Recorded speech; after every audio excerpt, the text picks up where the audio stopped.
It was just one night. Stop acting like a victim. She snapped after I found out she'd slept with her coworker. I said, you're right.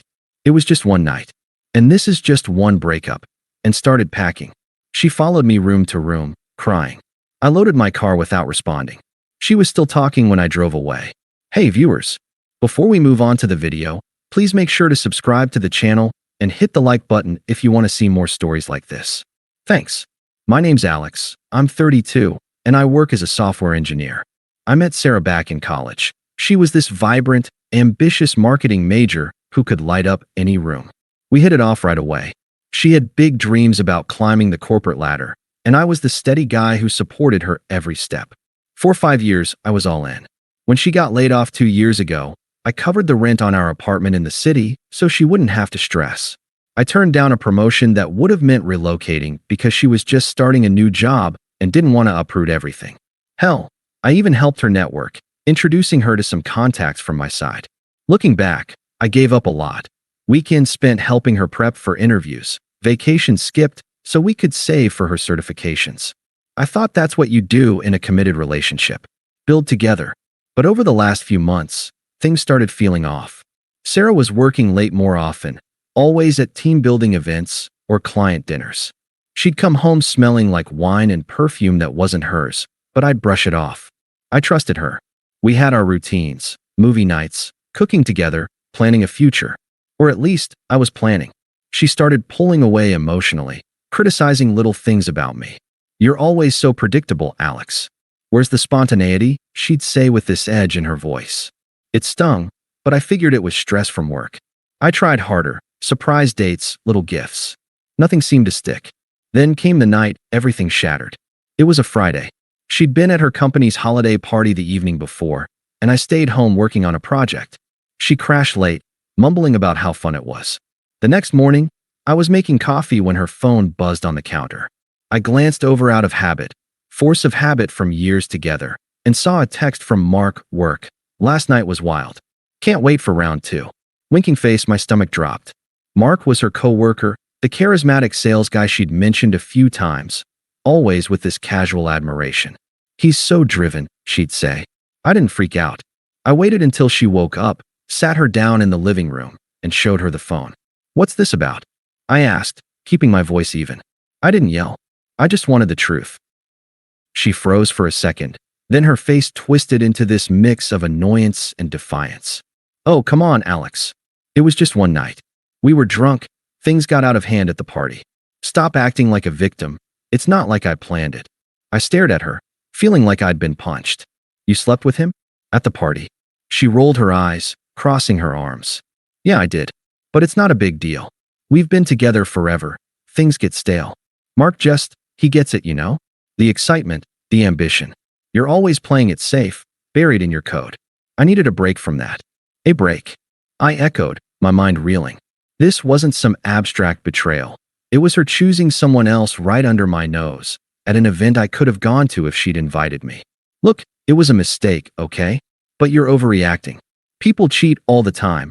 It's human. If you loved me, you'd forgive this and move on. Don't make it into some tragedy. Her words cut deep. I'd been loyal through everything, and now I was the one being painted as dramatic? I thought about all the times I'd put her first, the job I passed on, the friends I'd lost touch with because our life revolved around her schedule.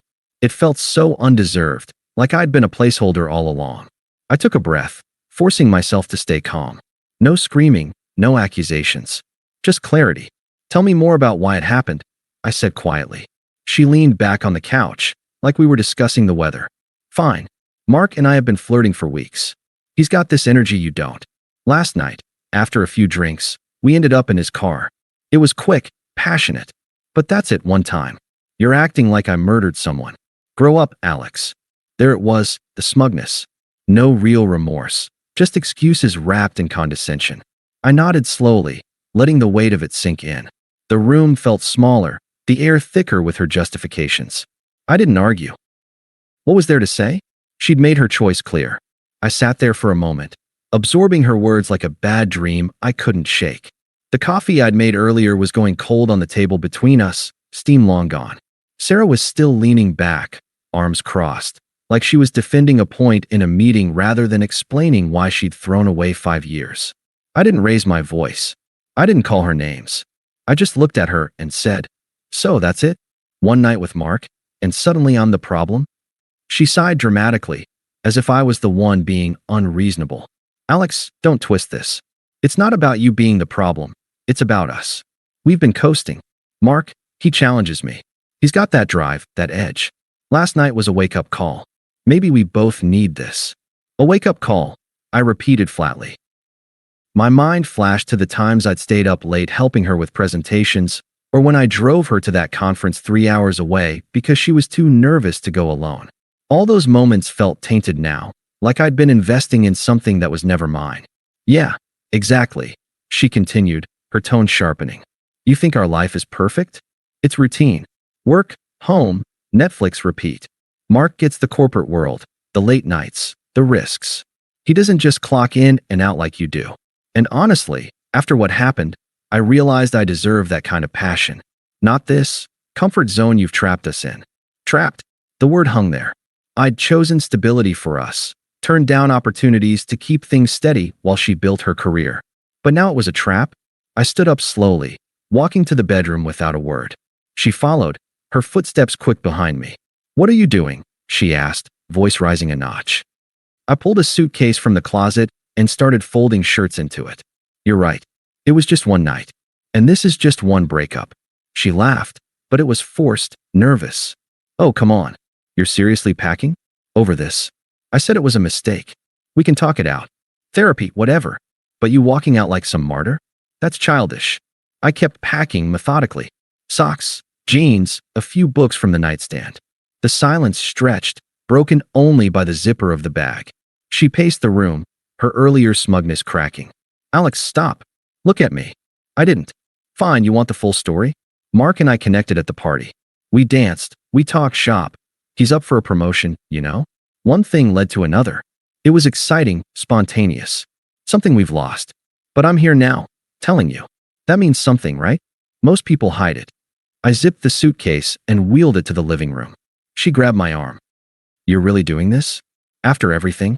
I supported you too. Remember when your project tanked last year? I was there." "Supported me?" I finally turned to her, keeping my voice level. "You complained about the long hours.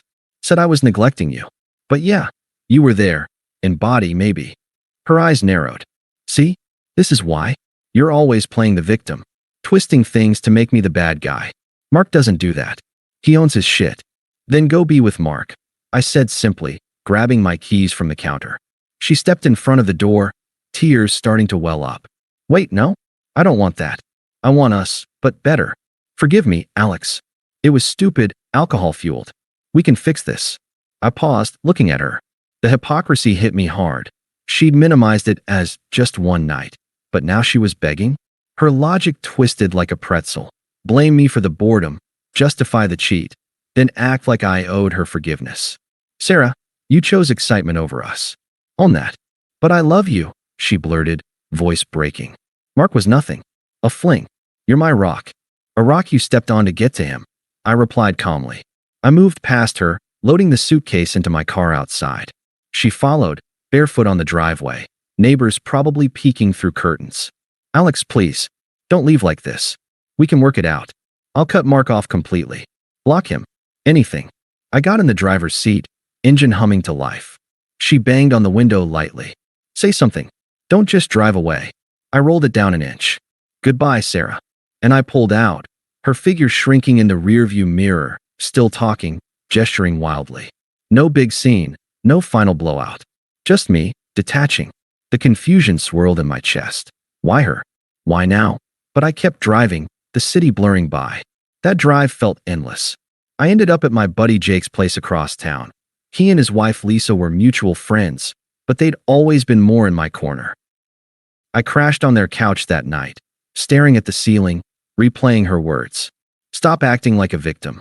It echoed, making me question everything. Had I been too safe? Too predictable? The pain hit in waves, not just the betrayal, but the way she dismissed it, like my loyalty was a joke. The next few days were a fog. I called in sick to work, holed up in their guest room. Jake checked on me, offering beers and bad advice. Screw her, man. You deserve better. But I didn't want to rant or plot revenge. I just sat with it. The unfairness gnawed at me. 5 years, and she reduced it to stale. Flashbacks crept in. The time I surprised her with tickets to that concert she loved, only for her to cancel last minute for work. Or when I helped her move into our apartment, carrying boxes up 3 flights while she directed. I'd given so much, and for what? To be compared to some slick coworker? I didn't contact her. No texts, no calls. Radio silence. Instead, I started small steps. Joined a gym downtown. Nothing fancy, just weights and runs to clear my head. The burn in my muscles drowned out the ache in my chest. I updated my resume, applied for that senior position I'd passed on before. It meant longer hours, but why not? No one to hold back for now. Weeks turned into months. I found a small apartment in a quieter neighborhood, nothing shared. Furnished it minimally, a bed, a desk, some plants. Work picked up. I got the promotion, diving into projects that challenged me. Therapy helped too.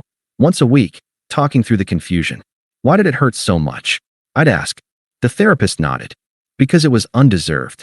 But you're rebuilding. My internal voice shifted slowly, from what did I do wrong, to what can I do now? I started hiking on weekends, reading books I'd shelved for years. Dated casually once or twice, nothing serious, but it reminded me I wasn't broken. Meanwhile, karma started creeping in, though I didn't seek it out. Jake filled me in first, over coffee. Heard from Lisa, Sarah's affair blew up. Apparently, Mark wasn't the prince she'd painted. After there one night, it turned into a full fling, but he was playing the field. Used her for inside info on a big client deal, got his promotion, then ghosted her. Worse, rumors spread at work. Someone saw them at the party, and HR got wind. Office policy against relationships, especially when it involved favoritism. Sarah got a warning, but the damage was done. Colleagues whispered. Her reputation tanked as the homewrecker, even though we weren't married. Then the isolation hit her. Mutual friends like Jake and Lisa pulled back. We saw how she treated you, Lisa said when I asked why. The smug way she justified it? Nah.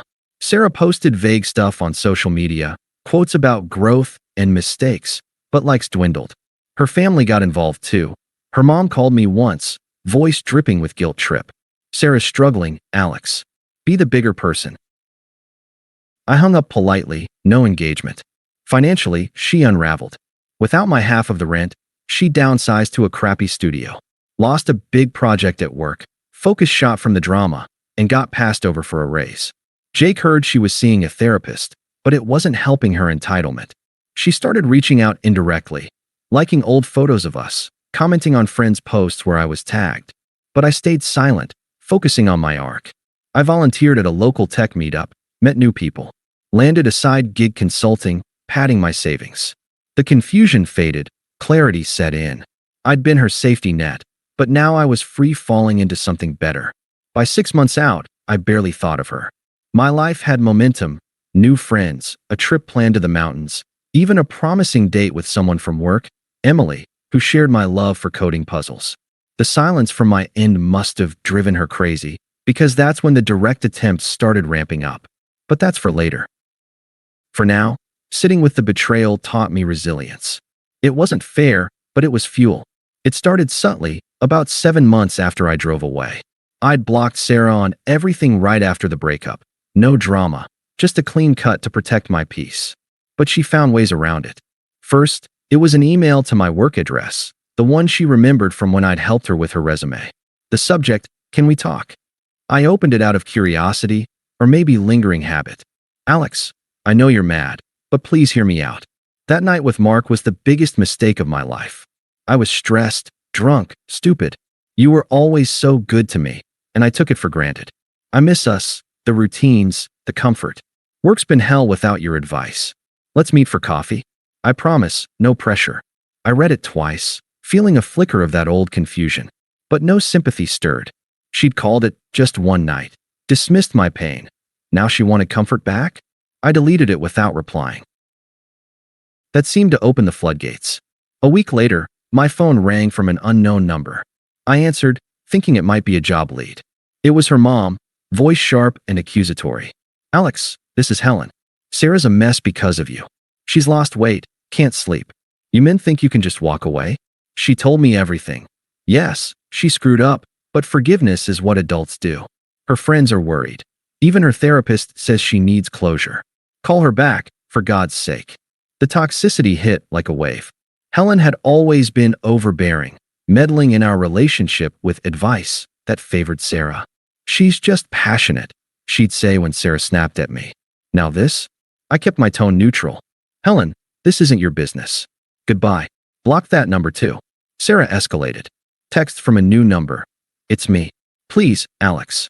I saw on social media you're doing well. Congrats on the promotion. I'm proud, even if you hate me. But I need to apologize in person. Mark was nothing. He dumped me like trash after getting what he wanted. Work fired me over the rumors. I'm crashing with friends, scraping by on freelance. Remember how we supported each other? I need that now. Hypocrisy at its finest.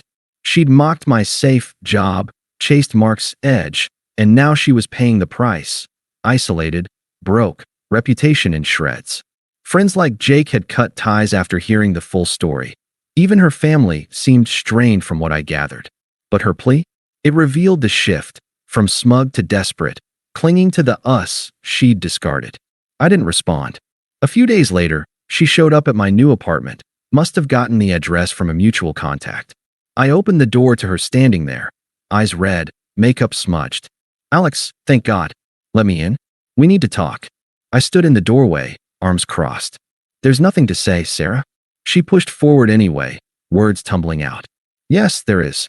I was wrong about everything. Mark was abusive, manipulative. He spread lies at work, got me blacklisted. My life's falling apart. Friends ghosted me. Family thinks I'm a screw-up. But you were my constant. I realize now how much I need you. Please, let's try again. I'll change. Therapy, no more parties. Anything. Her voice cracked, tears flowing. Part of me noted the power reversal. She'd been the one walking over me, now begging at my door. But I felt nothing but detachment. Sarah, you made your choices. That lit a fuse.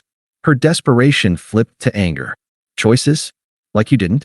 Walking out without fighting for us. That's cowardly. I poured my heart out, and you ignore me? Fine, be alone forever. You'll regret this when I'm back on my feet.